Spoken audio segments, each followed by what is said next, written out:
Hello dear students, जय Hind. Students, जैसा कि आप लोग लास्ट लेक्चर में पढ़े हुए हैं, इंटरफेरेंस ऑफ लाइट बता रहे हैं हम on the basis of principle of superposition and Huygens principle. अभी तक क्या बताया था? दो वेव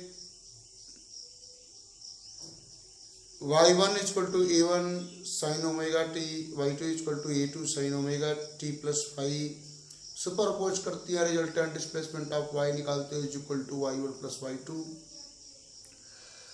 आप इसको एक्सपेंड करके सॉल्व करते हो तो आपको एक इक्वेशन मिलता है y equal to capital A sine omega t plus theta, जहाँ पे कैपिटल ए के लिए वैल्यू आती है under root a1 square plus a2 square plus 2a1 a2 cos phi. And theta की वैल्यू निकालने के लिए फॉर्मूला आता है tan theta is equal to a2 sine phi upon a1 plus a2 cos phi. और students, इसी कड़ी को आगे बढ़ाते हुए आपने फाइंड किया हुआ था resultant intensity at the point I is equal to I1 plus I2 plus 2 under root I1 I2 cos phi. यहाँ तक आपने ड्राइव किया हुआ था लास्ट डे। मुझे पूरी उम्मीद है कि आपको ये पूरी बात अच्छे से समझ में आई होगी। मैंने बताया था कि अगर ये टर्म ना होता, 2 under root I1 I2 cos five ना होता, सिर्फ I1 प्लस I2 होता, तो there will be direct illumination. There will be direct illumination, यानी I1 इंटेंसिटी की लाइट आई, I2 इंटेंसिटी की लाइट आई, तो टोटल इंटेंसिटी दोनों इंटेंसिटी के सम के बराबर हो जाएगी। ये रिजल्टेंट इंटेंसिटी कभी भी जीरो या कभी भी कुछ और नहीं होगी। लेकिन ये कॉस फाइव डिसाइड करता है, कॉस फाइव डिसाइड करता है कि कहां पर ये वैल्यू मैक्सिमम होगी, कहां पे मिनिमम होगी, कहां पे कोई अदर वैल्यू होगी। क्योंकि अलग अलग पोजीशन पर अलग स्क्रीन है, स्क्रीन के अलग अलग पॉइंट पे आने वाली वेव के बीच में पाथ लेंथ, फेज डिफरेंस अलग अलग होगा। फेज डिफरेंस फाइव अलग अलग होगा तो रिजल्टेंट इंटेंसिटी की वैल्यू भी अलग अलग होगी। फेज डिफरेंस कांस्टेंट है, फाइव की वैल्यू कांस्टेंट है, तो एक पॉइंट पर आ रही लाइट वेव के लिए फाइव कांस्टेंट रहेगा। यहां पे अगर इस टर्म की वैल्यू मैक्सिमम है तो हमेशा मैक्सिमम मिलेगा, मिनिमम है तो हमेशा मिनिमम मिलेगा। आइए पहले मैक्सिमम मिनिमम की बात थोड़ा समझा देते हैं, फिर बताते हैं आपको। देखते हैं कि इंटेंसिटी मैक्सिमम कब मिलेगी, इंटेंसिटी मिनिमम कब मिलेगी। बताया था कि जब क्रेस्ट के ऊपर, क्रेस्ट या ट्रफ के ऊपर ट्रफ फॉल करता है तो वहां पर रिजल्टेंट इंटेंसिटी मैक्सिमम होती है, एम्पलीट्यूड मैक्सिमम हो जाता है, जिसकी वजह से रिजल्टेंट इंटेंसिटी भी मैक्सिमम हो जाती है। दूसरा आपको बताया गया था कि जहां पर क्रेस्ट के ऊपर ट्रफ्स या ट्रफ्स के ऊपर क्रेस्ट गिरता है वहां पर रिजल्टेंट इंटेंसिटी मिनिमम हुआ करती है ना। एम्पलीट्यूड मिनिमम होगा, रिजल्टेंट एम्पलीट्यूड मिनिमम होगा तो रिजल्टेंट इंटेंसिटी भी मिनिमम होगी। आइए देखते हैं ये कैसे और कब होगी। तो condition of constructive and destructive interferences, तो फर्स्ट में आपको बता चल रहा हूं condition of constructive interference.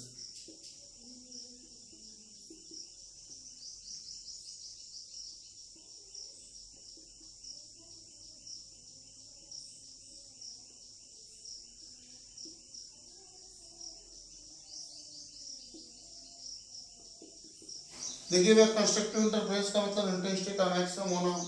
Intensity maximum तब होगी जब कॉस फाइव की वैल्यू मैक्सिमम यानी 1 होगी। फॉर मैक्सिमम इंटेंसिटी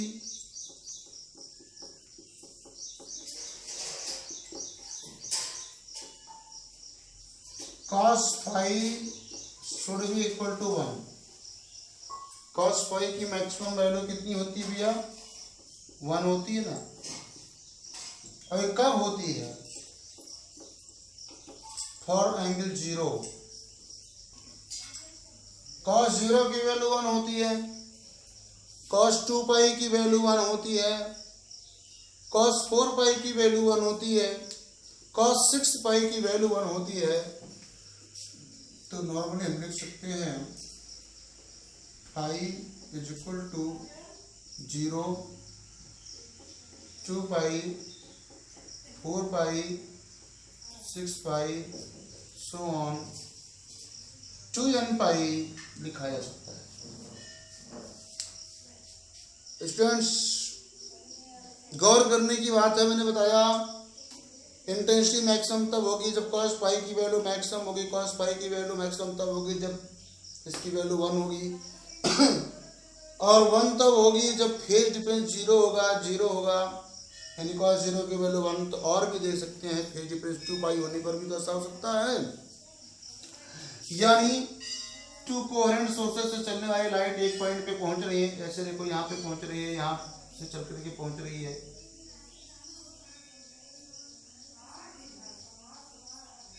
ये देखिए इस वेव ने जो ट्रेवल किया है वेवलेंथ लैम्डा के बराबर डिस्टेंस ट्रेवल करके यहाँ पे पहुंच गई है।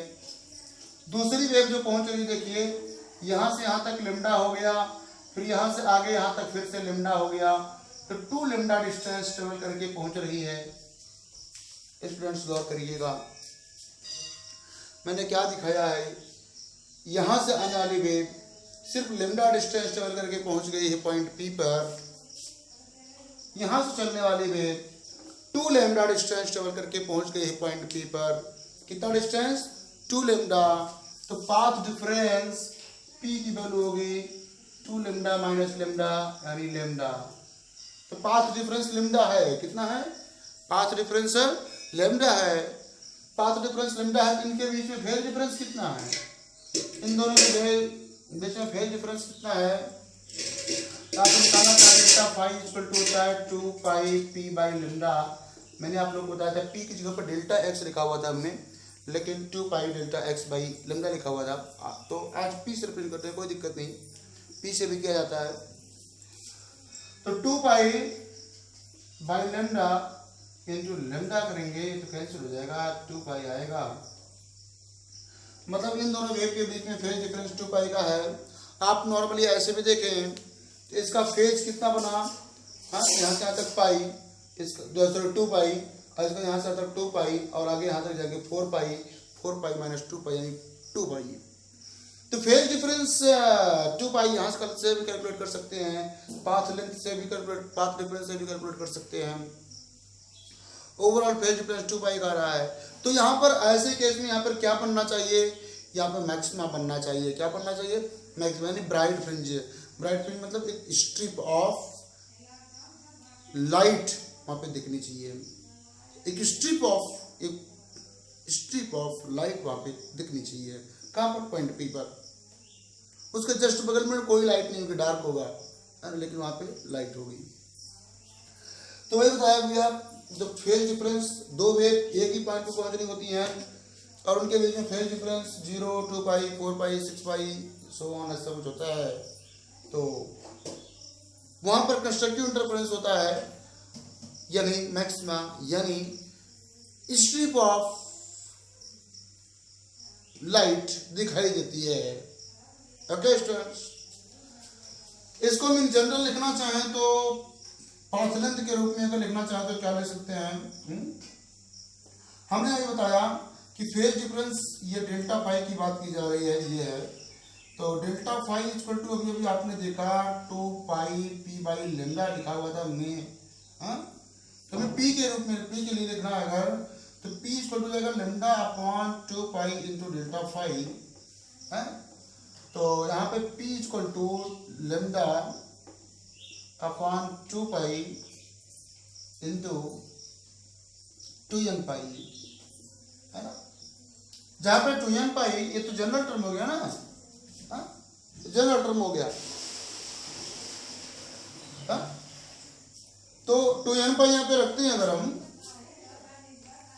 तो क्या आएगा, P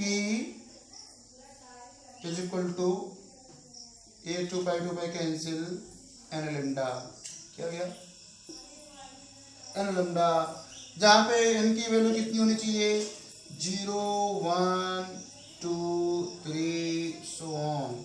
मीन्स लेमडा के लिए वैल्यू लिख सकते हैं, लेमडा की जो वैल्यू पॉसिबल हो जाएगी, कहाँ लिख दें, यहाँ पे लिख देते हैं, ये पाथ डिफरेंस p की value 0 lambda 2 lambda 3 lambda so on. जब पे ऐसा पाथ डिफरेंस मिलेगा वहाँ पे कंस्ट्रक्टिव इंटरफेरेंस मिलेगी। तो बोलो स्टूडेंट्स, अगर हम स्टेटमेंट में बोलना चाहें तो कैसे बोलेंगे, वेरी सिंपल, कि a point will represent maxima, a point will be point of maxima if the phase difference between two interfering wave at it is even integral multiple of pi। phase difference आ गया, phase difference ये theta N, theta N यहाँ पे भी लिख दें हम आपको, ये फाई एन क्या है, 2n पाई।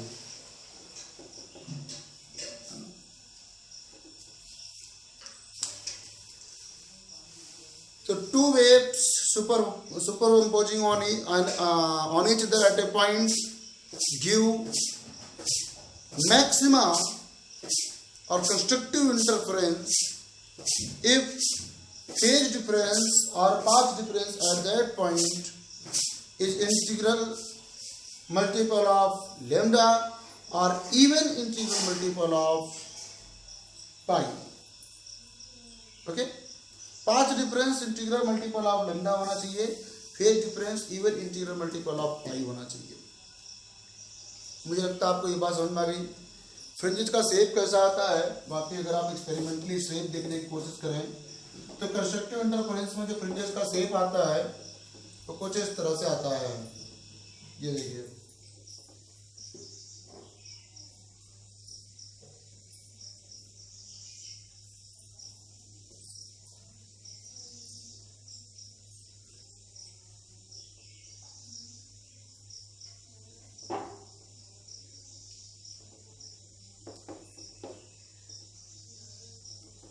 ऐसा आता है ना।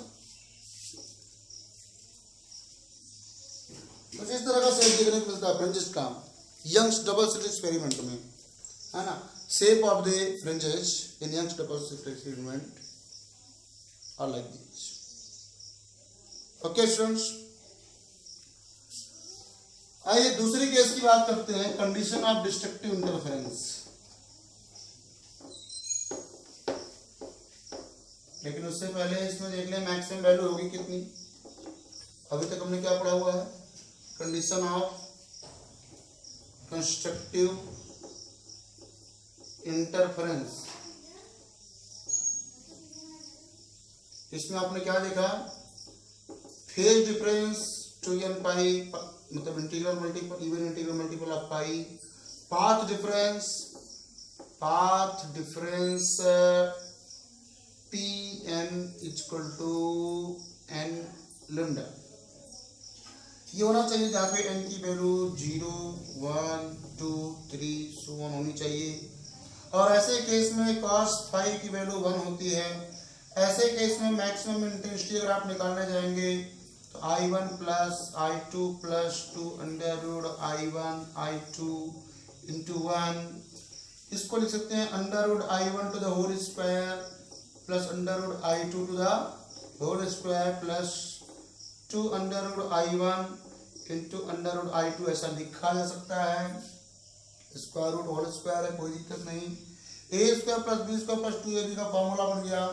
तो मैक्सिमम इंटेंसिटी की जो वैल्यू आएगी under root I1 plus under root I2 to the whole square आएगी। ओके स्टूडेंट्स, मुझे लगता है आपको ये बात अच्छे से समझ में आ रही होगी, नो प्रॉब्लम। मैक्सिमम इंटेंसिटी की वैल्यू ये आ गई। नेक्स्ट है अपना condition of destructive interference. Destructive interference का मतलब क्या, मतलब यही कि इंटेंसिटी मिनिमम कब होगी। Condition of destructive interference.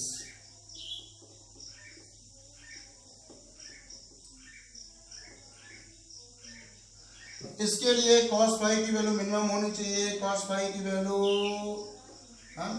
यानी फॉर मिनिमम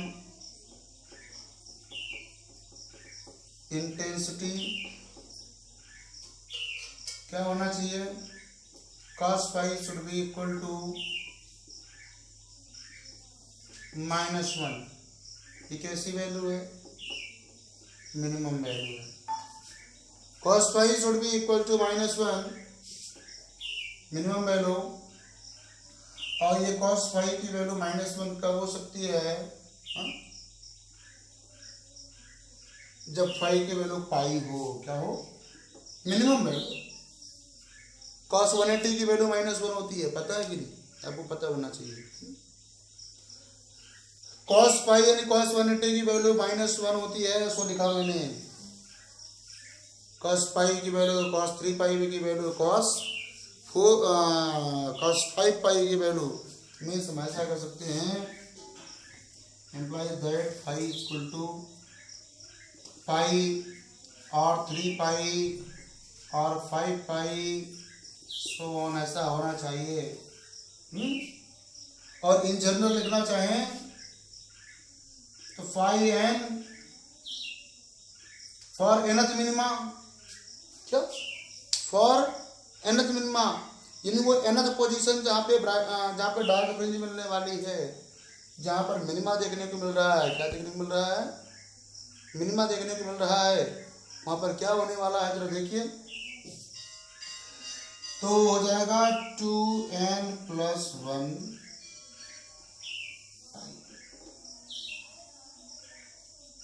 2n+1 पाई, लेकिन यहाँ पे सॉरी माइनस लगा के लिखेंगे, है ना, और n की value where n equal to 1 2 3 so on. n की वैल्यू 0 नहीं लेंगे, क्योंकि n की वैल्यू 0 लेने पर हम एक बार ब्राइट पे फाइंड कर चुके हैं, इसलिए 2n-1। अगर 2n+1 लेते हैं तो यहाँ पे n की वैल्यू 0 ले सकते हैं, कोई दिक्कत नहीं, हमको वही पोजीशन मिलेगी। लेकिन अगर माइनस यूज कर रहे हैं तो हम 1 से स्टार्टअप करेंगे। ओवरऑल 2n-1 की वैल्यू, फर्स्ट वैल्यू 1 आनी चाहिए, तो उसके हिसाब से यहाँ पे n की वैल्यू हमें पुट करनी है मिनिमम वाली। 2n-1 इंटू पाई हमने कर दिया ऑड मल्टीपल ऑफ पाई, क्या देखो उसमें था इवन मल्टीपल ऑफ पाई, इसमें क्या है, ऑड मल्टीपल ऑफ पाई, है ना। तो आइए पाथ डिफरेंस की बात करते हैं। पाथ डिफरेंस क्या होना चाहिए,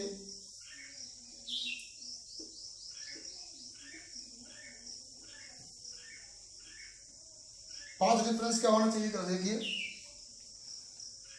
P इक्वल टू, फार्मूला मैंने आप लोग को बताया था, λ/2 pi into phase difference into phase difference. Value put करते हैं तो P इक्वल टू क्या आने वाला है यहाँ पर, λ/2 pi into 2n-1 into pi, पाई से कैंसिल हो जाएगा, तो P इक्वल टू क्या आएगा 2n-1 into λ/2। Okay students, means odd multiple, यहाँ पे n की वैल्यू तो बताई जा रहा है, तो p की वैल्यू क्या आएगी, 1 पुट करोगे तो क्या आएगा, λ/2। 2 पुट करोगे तो कितना आएगा, 4 - 1 यानी 3 λ/2। 3 पुट करोगे तो 6 - 1 मतलब 5 λ/2, सो ऑन आता जाएगा। मीन्स ऑड मल्टीपल ऑफ λ/2 होना चाहिए, क्या होना चाहिए, odd multiple of λ/2। path difference means the points on the screen will be position of minima. The points on the screen will be position of minima at which the waves interfere, the waves superimpose with phase difference of odd multiple of pi or path difference of odd multiple of λ/2। जिन points पर वे phase difference pi के odd multiple के रूप में आएंगे, या जिन points पर वेव्स λ/2 के ऑड मल्टीपल के पाथ डिफरेंस पर सुपर इम्पोज करेंगे, उन पॉइंट्स पर डार्क फ्रिंज मिलेगी। क्या मिलेगी? डार्क फ्रिंज मिलेगी। ओके स्टूडेंट, तो condition of dark fringe, condition of bright fringe मैंने आपको बताया, समझा दिया, आप लोग को समझ में आ गया होगा अच्छे से। और इसके बारे में अभी मैं थोड़ा सा और डिस्कस करूंगा पोजीशन वगैरह के बारे में, लेकिन उससे पहले फ्रिंज विड्थ वगैरह मैं आपको बता दूं कि फ्रिंज की विड्थ क्या होगी, मोटाई क्या होगी भाई, है ना। फ्रिंज विड्थ के बारे में पहले बताना पड़ेगा। यहाँ पर तो देखने से साफ पता चल रहा है कि जो λ/2 होता है, 0 λ के बीच में होता है। अगर स्पेक्ट्रम बनाना ही चाहें तो ये देखिए, हमने एक्स एक्सिस बना दिया है। ये देखिए 0 पर हमको क्या मिलेगी? ब्राइट फ्रिंज मिलेगी। λ पोजीशन पर हमको क्या मिलेगी? ब्राइट फ्रिंज मिलेगी। 2 λ पोजीशन पर हमको क्या मिलेगी? ब्राइट फ्रिंज मिलेगी। अरे कहेंगे सर ये समझ नहीं आ रहा है भैया, मैंने बताया था ना ये ओरिजिन है ओ। यहाँ पे मैंने बताया था अल्टरनेट आपको dark bright, dark bright, dark bright, dark bright, ऐसे फ्रिंजेस मिलेंगे, सब बता दे रहे हैं आपको। उसी के बारे में आपको बता रहा हूँ। λ, 2 λ, 3 λ, 4 λ रिप्रेजेंट करते जाइए। जहां जहां पे ये पोजीशन आएगी वहां पे क्या रहेगा? ब्राइट फ्रिंज मिलेगी। और जहां जहां इसके बीच में λ/2 पर, 3 λ/2 पर, ऐसी जगहों पर डार्क फ्रिंज मिलेगी। मतलब अगर इसको बोलना चाहते हैं λ/2, यहाँ से यहाँ तक का डिस्टेंस λ/2 मतलब कह सकते हैं, और यहाँ पर λ कह सकते हैं। और फिर डार्क में लिया, डार्क के लिए फिर 3 λ/2, और इस पोजीशन को हम 2 λ कह सकते हैं, है ना। तो इस प्रकार से इसका स्पेक्ट्रम भी बनाएंगे, अभी आगे बनाएंगे, लेकिन पहले फ्रिंज विड्थ वगैरह बता दें, मोटाई बता दें, है ना। कि ये तो आपको प्रूव करवा दें कि जितनी फ्रिंजेस मिलती है सबकी विड्थ सेम होती है, ऐसा नहीं कोई फ्रिंज मोटी कोई फ्रिंज पतली होती है, हाँ। ये सारी बातें मैं आपको प्रूव कर दूं पहले। तो आइए अगला डेरिवेशन हमारा है फ्रिंज विड्थ के लिए। इसे हम थियरी ऑफ इंटरफेरेंस भी कहते हैं, थियरी ऑफ इंटरफेरेंस भी कहते हैं, और फ्रिंज विड्थ का फॉर्मूला भी ड्राइव करते हैं इसी से। तो हम कैलकुलेट करने चल रहे हैं फ्रिंज विड्थ।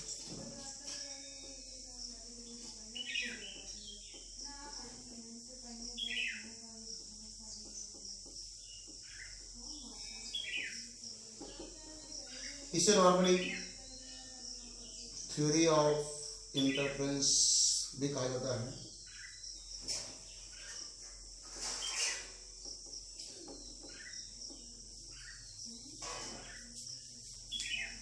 देखिए कंसिडर कीजिए 2 monochromatic coherent sources.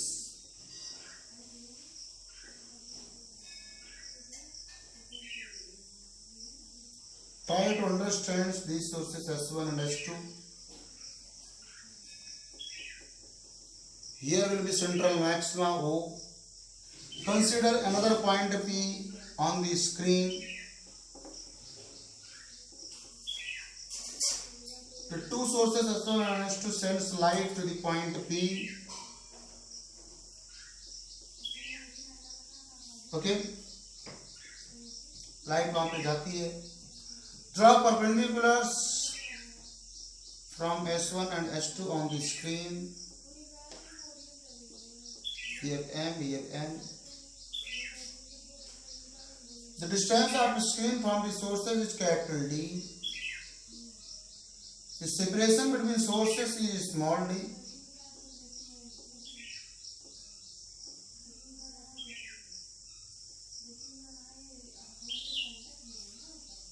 Is small d.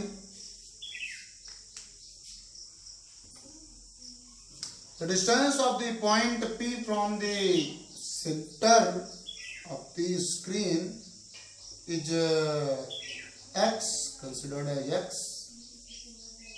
Total distance is small d, then this distance will be d by 2 and this distance will be also d by 2. Okay? Okay. We have to find the path difference between the waves traveling from S1 and S2 to the point P. S1 S2 से point P तक आने वाले waves में path difference क्या है?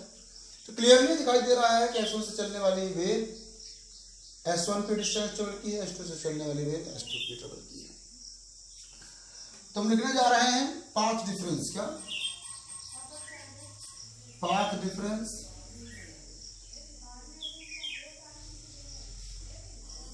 Eight point P। क्या होगा? P equal to S2P minus S1P हो जाएगा। तो स्टूडेंट्स हमको delta x equal to S2P minus S1P यानी ये फाइंड करना है, लेकिन इससे पहले हम लोग फाइंड करें S2P to the whole square minus S1P square. उसकी एक वजह है, डायरेक्ट फाइंड करने में थोड़ी सी प्रॉब्लम है, क्योंकि यहाँ पर स्क्वायर में लेंगे तो पाइथागोरस थ्योरम यूज करके आराम से सॉल्व कर लेंगे, नहीं तो प्रॉब्लम होगी। इसलिए हम पहले S2P square minus S1P square solve करते हैं। S2P स्क्वायर की जगह पे क्या लिखा जा सकता है? S2M plus NP to the whole square, NP to the whole square minus NP। S1P की जगह पर S1P to the whole square Pythagoras theorem से S1M to the square plus MP square, S1M square plus MP square. Sorry, whole square लिखना गलत है, mistake हो जाती है, ये ऐसा है ना students? Hypotenuse square equal to base square plus perpendicular square. Base का मतलब हुआ S2n का स्क्वायर प्लस परपेंडिकुलर हुआ NP का square minus S1M S1P square करना था, hypotenuse square base square S1M square plus MP square. Values put करते हैं। S2n की वैल्यू है कैपिटल D इक्वल टू आएगा capital D to the square minus sorry plus NP की value कितनी है? NP की वैल्यू x प्लस d/2। कितनी डिस्टेंस? x, आगे की डिस्टेंस d/2, तो x प्लस d/2। ये NP की वैल्यू है पूरी, इसका स्क्वायर करना पड़ेगा माइनस S1P, और सॉरी इसको भी तो ब्रैकेट में करना था ना, बड़ी क्वांटिटीज है तो उसको ब्रैकेट में लिखना पड़ेगा। S1M की वैल्यू कितनी है? कैपिटल D है, capital D square plus MP जब कितना आएगा भैया? यहां से O तक का डिस्टेंस x है, O से M तक का डिस्टेंस d/2 है, तो x में से d/2 को माइनस करेंगे तो MP बचेगा, तो minus x minus d/2 square whole square bracket में लिखना भी जरूरी है, d स्क्वायर प्लस x। देखिए a plus b to the whole square formula से इसको ब्रेक कर देंगे, तो a स्क्वायर मतलब x square plus d square by 4 plus 2 into x into d/2 minus ये वाली क्वांटिटी को हम एक्सपेंड कर देते हैं, तो क्या आएगा? d square plus x square plus b square का मतलब d स्क्वायर बाई 4, ये माइनस 2x इंटू d/2 ये लिखा पड़ा हमने, इज इक्वल टू आएगा d square plus x square plus d square by 4 plus 2 से कैंसिल हो गया, xd आया, क्या आया? xd माइनस इसको अंदर मल्टीप्लाई कर ले, d square plus x square plus d square by 4 minus 2 से कैंसिल हो जाएगा, x d बचेगा, लेकिन ये माइनस मल्टीप्लाई होगा, इसको प्लस कर देगा, और ये सब चिन्ह बदल जाएंगे। क्यों? क्योंकि ये माइनस अंदर मल्टीप्लाई हो रहा है, माइनस माइनस हो गया प्लस। और अब आप अगर ध्यान से देखिए तो d स्क्वायर से कैंसिल, x स्क्वायर से कैंसिल, d स्क्वायर बाई 4 से कैंसिल, xd मिलकर 2xd हो जाएगा, हो गया ट्वाइस ऑफ xd। पूरा लिखता हूं मैं, इसे a square minus b square के फॉर्मूले से मैं तोड़ दूं, S2P minus S1P into S2P plus S1P, a square minus b square के फॉर्मूले तोड़ा, ये minus b into a plus b कर दिया, S1P is equal to twice of XD। इसको ले जाकर के डिवाइड करें तो S2P minus X1P sorry S1P equal to 2XD upon S2P plus S1P। देखिए यहाँ पे थोड़ा सा अप्रोक्सीमेशन लेने की जरूरत पड़ेगी, थोड़ा सा, ज्यादा नहीं। S1P S2P दोनों पर नियर अबाउट सेम मानना पड़ेगा। ये स्क्रीन की डिस्टेंस ज़्यादा होने पर ऐसा मान सकते हैं कि S1P और S2P, point P is very close two point O। Point P हमने दूर दिखाया है, बट इन एक्चुअल होता क्या है, पॉइंट P जो पॉइंट होता है, पॉइंट्स हम ऑब्जर्व करते हैं O के बड़े करीब होते हैं, और स्क्रीन दूर होने की वजह से S1P और S2P लगभग सेम दिखाई देते हैं। ये एडिशन में हमने सबट्रैक्शन वाले नहीं लेंगे। S1P is nearly equal to S2P. This is nearly equal to capital D. ये वाला capital D. So this implies that S2P minus S1P is equal to 2XD by D plus D is equal to 2XD upon 2D. 2XD upon 2D। ये S2P minus S1P की value आ गई, means delta X की value आ गई। यही हमें find भी करना था। तो path difference between waves interfering at a point at distance x from the center of the screen is XD upon D। XD upon D। इस फॉर्मूले से हम पाथ डिफरेंस निकालेंगे। अब पाथ डिफरेंस लेमडा आ रहा है, लेमडा 2 आ रहा है। लेमडा का इंटीग्रल मल्टीप्लाई या लेमडा बाई 2 का और मल्टीप्लाई इस बात पर डिपेंड करेगा कि वहां पर ब्राइट फ्रिंज मिलेगी कि डार्क फ्रिंज मिलेगी। अगर पाथ डिफरेंस कुछ और आता है तो ना तो ब्राइट फ्रिंज होगी ना तो डार्क फ्रिंज होगी। ये थोड़ी सी पार्शली ब्राइट पार्शली डार्क होगी। आइए थोड़ा सा आगे कैलकुलेशन करते हैं।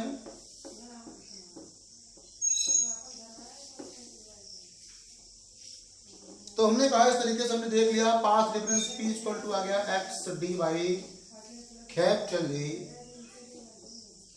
यहां से हम पोजीशन, अगर पाथ डिफरेंस गिवन है पोजीशन निकालना है तो X equal to capital D into P upon small d लिख सकते हैं। देखिए लाके मल्टीप्लाई डी लाके divide capital D into small p upon small d लिख सकते हैं, है ना। ये हम पाथ डिफरेंस पोजीशन के लिए फॉर्मूला लिख सकते हैं। क्या है कि उस फ्रिंज की पोजीशन क्या होगी जो पाथ डिफरेंस P पर बन रही है, पाथ डिफरेंस P की वजह से बन रही है, उसकी पोजीशन क्या होगी। तो देखते हैं पोजीशन ऑफ कंस्ट्रक्टिव इंटरफेरेंस के लिए क्या पोजीशन बनती है। Positions of maxima,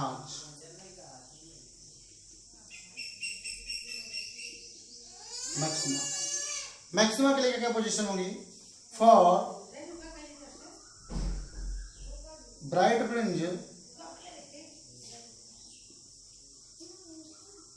path difference would be equal to n lambda. Integral multiple of lambda होना चाहिए where n equal to 0 1 2 3 so on होना चाहिए। तो वैल्यू वहां पे पुट करते हैं तो आएगा positions of the maxima are x equal to capital D small d into path difference मतलब n lambda. This implies that position of another bright fringe is equal to n d lambda by small d. This is the position of another bright fringe के लिए formula आ गया n capital D lambda by small d। और position की बात करें जरा देखिएगा, position अगर डिस्टेंस की बात हो रही है n की वैल्यूज पुट करते जाएं तो x की वैल्यू आएगी 0 D lambda by small D. Integral multiple है तो 2 capital D lambda by small D, 3 capital D lambda by small D, so on. Which will be the position of the bright fringes? First bright fringe की position, second bright fringe की position, third bright fringe की position. N की value बढ़ाते जाइए, N की value N रखेंगे तो nth bright fringe की पोजीशन भी आपको आराम से मिल जाएगी। तो स्टूडेंट्स आगे बढ़ते हैं, पोजीशन ऑफ मिनिमा बात करते हैं कि मिनिमा के लिए क्या क्या बातें हो सकती हैं। ठीक है, तो आपको समझ में आ ही गया है, इरेज करने का रहने देते हैं। यहाँ बताता हूँ position of minima.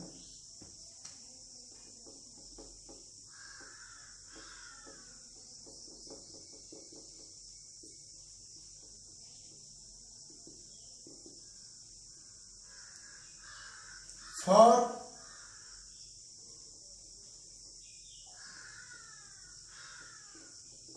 dark fringe, for distinctive interference, path difference should be equal to 2n minus 1 into lambda by 2. Path difference must be odd multiple of lambda by 2, ऐसा होना चाहिए। आइए वैल्यू को पुट करते हैं तो position will be equal to, position of nth dark will be equal to कितना भैया, capital D small d into path difference 2n minus 1 into lambda by 2। This implies that position of nth dark is equal to 2n minus 1 into capital D lambda upon 2d। जहां पे n की value आप put कर सकते हैं 1 2 3 4 5 6 so on, where n must be equal to 1 2 3 so। यहाँ पे plus लिखा होता तो n की वैल्यू 0 से स्टार्ट होती है, लेकिन माइनस लिखा हुआ है इसलिए। और माइनस लिखने की वजह यह है कि जीरोथ पोजीशन पर सेंटर पर तो ब्राइट फ्रिंज है, सेंटर पर तो ब्राइट फ्रिंज है, लेकिन डार्क फ्रिंज उसके आगे से चलती है। तो first dark, second dark, third dark, ये करना था हमें। तो 1 रखे तो फर्स्ट डार्क मिल जाए, 2 रखे तो सेकंड डार्क मिल जाए, 3 रखे तो थर्ड डार्क मिल जाए, 4 रखे तो फोर्थ डार्क मिल जाए, n रखे तो nth डार्क मिल जाए। ये कॉम्बिनेशन मैच होता रहे, इसलिए अपने माइनस वाला यूज किया। ओके, आगे बढ़ते हैं और बताते हैं position of minimas will be, है ना, position of minimas will be, इसको f डैश से रिप्रेजेंट करना तो बेटर होगा, will be equal to 1 put करेंगे तो कितना आएगा, डी लेमडा अपॉन 2d। 2 रखेंगे तो कितना आएगा, 3d लेमडा अपॉन 2d। 3 रखेंगे तो कितना आएगा, 3 2 6 minus 1 5 D lambda upon 2d so on, ऐसे ही आती जाएगी। आपको एकदम क्लियरली स्पष्ट होना चाहिए कि देखिए ये और ये दोनों ब्राइट फ्रिंजेस के बीच में डार्क आ रही है, डार्क फ्रिंज की पोजीशन है। इन दोनों ब्राइट फ्रिंजेस की पोजीशन के बीच में इस डार्क फ्रिंज की पोजीशन है। इन दोनों डार्क ब्राइट फ्रिंजेस के बीच में इस डार्क फ्रिंज की पोजीशन है। Means alternate bright and dark fringes मिल रही हैं। जो बताया गया था interference we obtain alternate bright and dark fringes, वो यहाँ पे साफ दिखाई दे रही है कि ब्राइट के बाद डार्क, डार्क के बाद ब्राइट फ्रिंज है। आइए बात करते हैं इन फ्रिंजेस की विड्थ क्या होगी। फ्रिंज विड्थ के लिए क्या फार्मूला आएगा, फ्रिंज विड्थ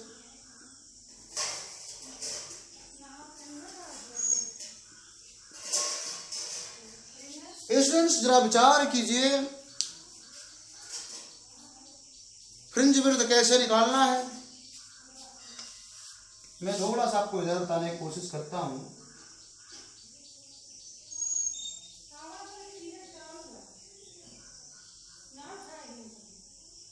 माना कि ये डार्क फ्रिंज है, ये डार्क फ्रिंज है, बीच में ब्राइट फ्रिंज है। ब्राइट फ्रिंज की पोजीशन यहां पे ले लिया मैंने समथिंग x, और उससे पहले वाले डार्क फ्रिंज की पोजीशन है x माइनस डेल्टा एक्स, इसके बाद वाली डार्क फ्रिंज की पोजीशन है x प्लस डेल्टा एक्स। जहां से फ्रिंज स्टार्ट हो रही है मैंने वहीं से ले रखा है। जरा विचार कीजिए, फ्रिंज वृद्धि के बारे में हम बात कर रहे हैं। Position of two successive bright dark fringes, इस डार्क फ्रिंज की पोजीशन में से इस डार्क फ्रिंज की पोजीशन को माइनस कर दे तो हमको ब्राइट फ्रिंज की विड्थ मिलेगी कि नहीं मिलेगी? बोलो भैया।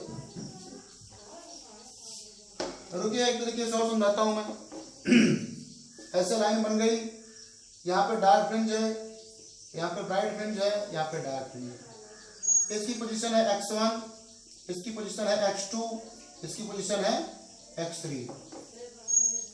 x3 में से x1 को माइनस करेंगे, x3 में से x1 को माइनस करेंगे, मतलब ये डिस्टेंस है, उसमें से ये को माइनस कर देंगे, जो बचेगी वो ये बचेगी, है कि नहीं? This will be width of bright fringe, this will be width of bright fringe, bright fringe की चौड़ाई हो जाएगी वो। तो टू सक्सेसिव फ्रिंजेस के बीच में, टू सक्सेसिव डार्क या टू सक्सेसिव ब्राइट फ्रिंजेस के बीच में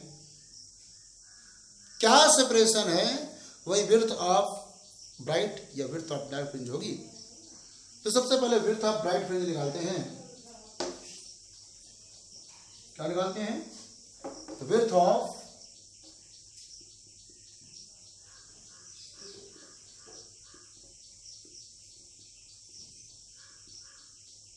bright fringe is equal to separation between two successive dark fringe. क्या?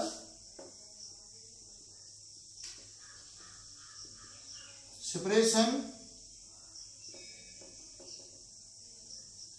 Between two successive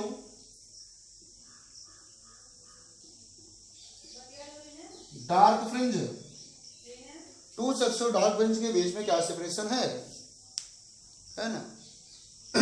means position of nth dark fringe minus position of n minus 1th dark fringe, position of nth dark fringe minus position of n minus 1th dark fringe.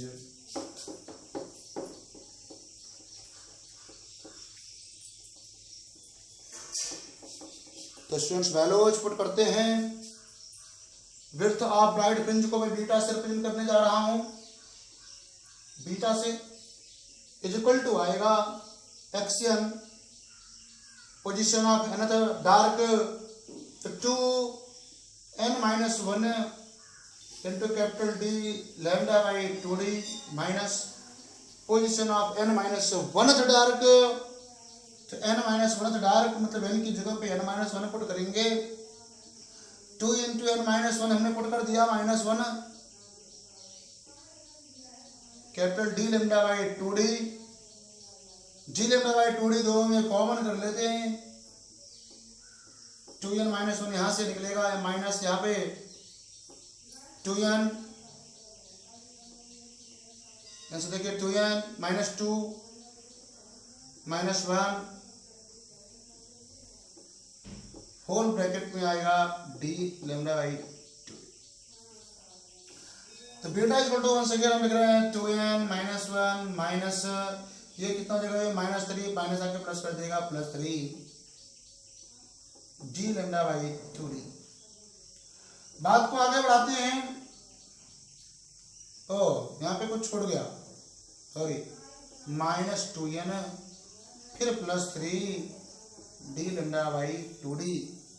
ये 2n से cancel, 3 minus 1 यानी 2 बचेगा, capital D lambda by 2D 2 से cancel हो जाएगा।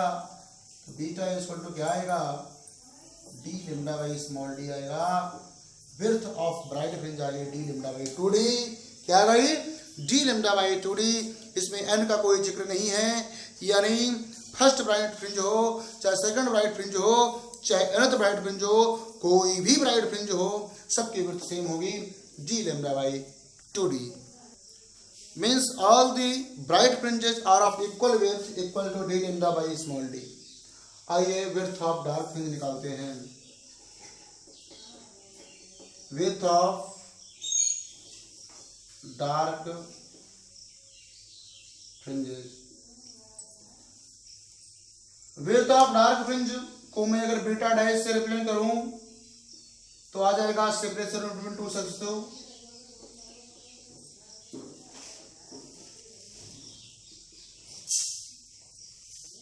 Separation between, मैं short में between लिखता हूं, आप लोग घबराइएगा मत. Separation between two successive bright fringes.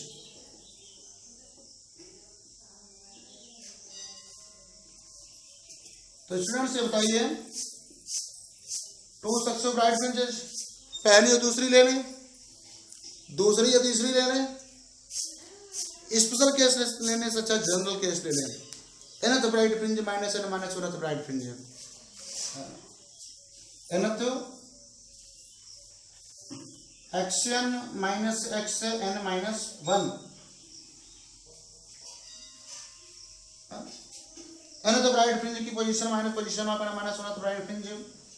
अब ब्राइट फ्रिंज की पोजीशन के लिए फार्मूला आपने फाइंड किया हुआ था, क्या है, x n equal to n capital D lambda by small d.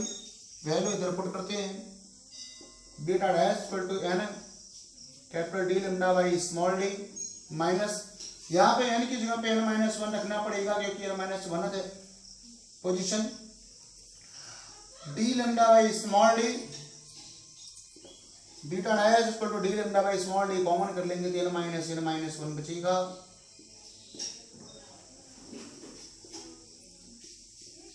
N minus का मल्टीप्लाई प्लस हो जाएगा d lambda by small d, n minus one cancel हो जाएगा, बीटा डैश इक्वल टू क्या आएगा, d lambda by small D.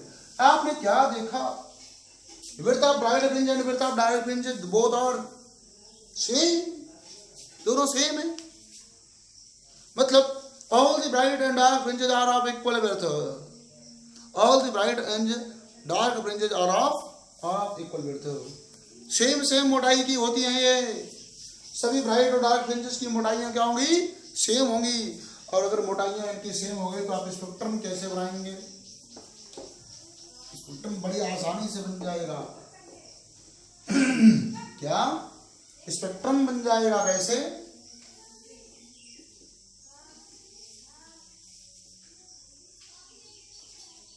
आप interference pattern,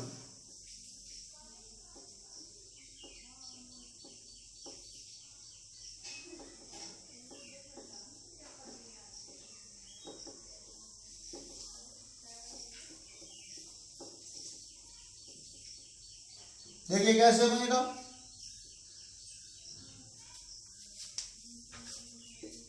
notes बनाते चल रहे हैं ना आप, नोट्स सामने रखिएगा.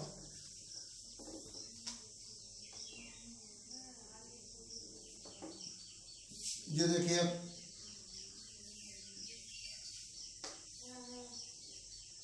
ये हो गई पोजीशन 0.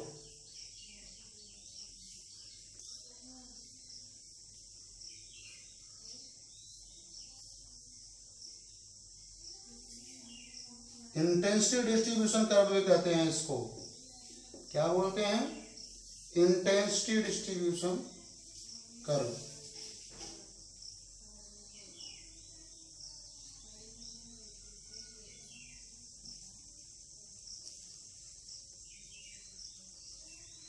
इंटेंसिटी डिस्ट्रीब्यूशन कर्व बोलते हैं, तो इसको स्पेक्ट्रम भी बोलते हैं.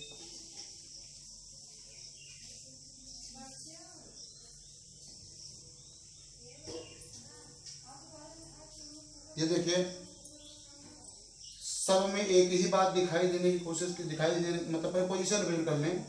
देखिए भैया ये पोजीशन ऑफ डार्क है, ये पोजीशन ऑफ ब्राइट है, ये ब्राइट है. देखिए ऐसे बनाने जा रहा हूं मैं, ये देखिए ब्राइट फ्रिंज है, फिर ये है ब्राइट फ्रिंज है,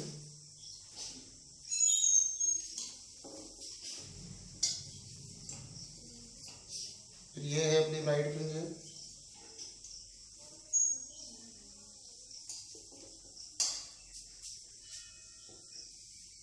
ये है ब्राइट फ्रिंज, ये है ब्राइट फ्रिंज। ध्यान से देखिएगा, कोशिश ये की गई है कि जितनी ब्राइट फ्रिंज है सबकी विड्थ सेम हो, उनके बीच में जो स्पेस है, गैप है, उसकी भी विड्थ उतनी ही हो। और अभी नहीं क्लियर हो रहा था, मैं पोजीशन दिखा दूं, उसके बाद क्लियर हो जाएगा।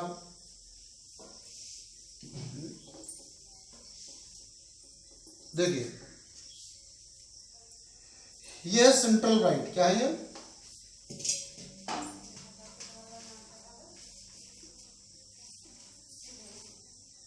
Central bright. ये क्या है?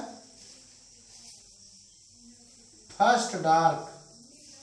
ये क्या है? First bright. ये क्या है? Second dark. ये क्या है? Sorry, second bright. इसके दूसरे साइड की भी बात कर लेते हैं। ये देखिए फर्स्ट डार्क,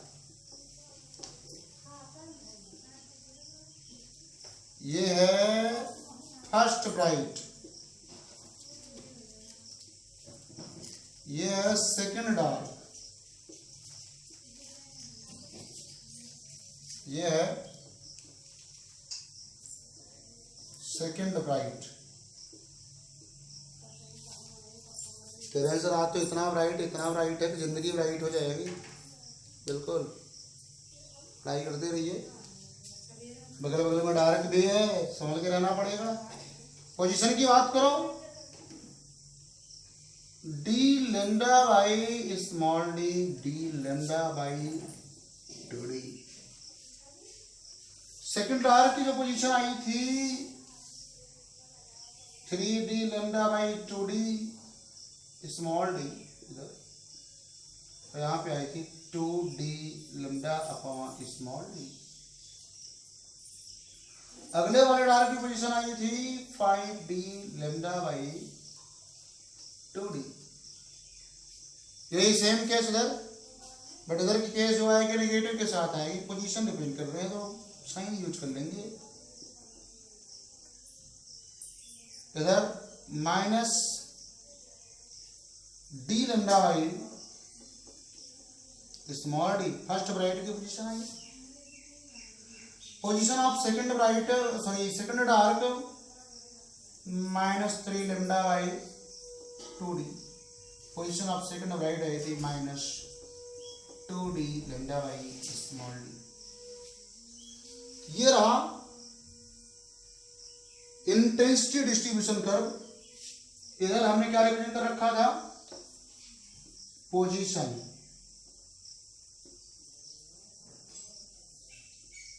x है ना, और इधर हमने क्या रिप्रेजेंट कर रखा था?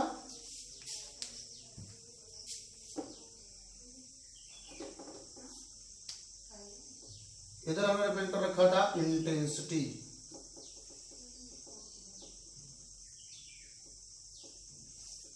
ओके, सभी में देखिए विड्थ इक्वल है। इक्वल अगर विड्थ को हम रिप्रेजेंट करना चाहें, ये है D lambda by small D, और यहां भी रिप्रेजेंट करना चाहें ये भी है D lambda by small D. Fringe width सब में सेम है, फ्रिंज विड्थ सब में सेम है। इंटेंसिटी जो दिखाया गया है कि सेंटर पे इंटेंसिटी बिल्कुल ज्यादा होती है, जैसे डिस्टेंस इंटेंसिटी कम होती होती डायरेक्ट की तरफ बढ़ते हैं। फिर इंटेंसिटी थोड़ी सी बढ़नी शुरू होती है, सेंटर पे फिर से मैक्सिमम होती है, फिर डिक्रीज करती है। मतलब आपको बिल्कुल एकदम ब्राइट एकदम डार्क नहीं मिलेगा। ब्राइट मतलब सेंटर में बिल्कुल चमकदार, उसके बाद चमक धीरे धीरे कम होते तो डार्क की तरफ बढ़ेंगे, है ना। ये केस आपको देखने को मिलेगी। आगे बढ़ते हैं।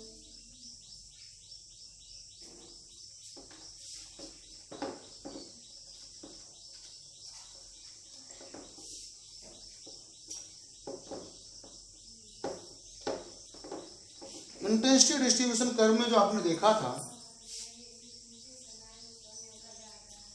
इंटेंसिटी डिस्ट्रीब्यूशन कर्व में जो आपने देखा अभी, एकदम ग्राउंड से एकदम टच कर गया था, ये तब के लिए जब दोनों एम्पलीट्यूड सेम है, A1 इक्वल टू A2 है। अगर एम्पलीट्यूड में डिफरेंस होता तो रिजल्टेंट इंटेंसिटी कभी भी जीरो ना होती। तो रिजल्टेंट इंटेंसिटी जीरो हो रही है, इसका मतलब दोनों का एम्पलीट्यूड सेम है। एम्पलीट्यूड सेम है तो दोनों की इंटेंसिटी I1 और I2 भी इक्वल है। इस पर बहुत से न्यूमेरिकल्स भी हैं, क्वेश्चंस भी, अभी बहुत से और भी चीज़ें हैं। हमें लगता है वीडियो थोड़ा लेंदी हो रहा है, तो बस किया जाए, आज के लिए इतना अनफ है। बाकी चीज़ें अभी नेक्स्ट डे आप लोग को बताते हैं। इतना आप लोग पढ़िए, इंटेंसिटी डिस्ट्रीब्यूशन कर बता दिया हूँ, अभी ढेर सारी चीज़ें बतानी बाकी हैं, तो आप लोग इतना पढ़ते रहिए, नोट्स बनाते रहिए, कोई दिक्कत हो बताइए। अब तो इस पर आपको न्यूमेरिकल्स भी सॉल्व करने होंगे, अभी मैंने कोई न्यूमेरिकल नहीं बताया है, तो नेक्स्ट लेक्चर में न्यूमेरिकल्स भी इंक्लूड करेंगे हम लोग। थैंक यू स्टूडेंट्स, जय हिंद।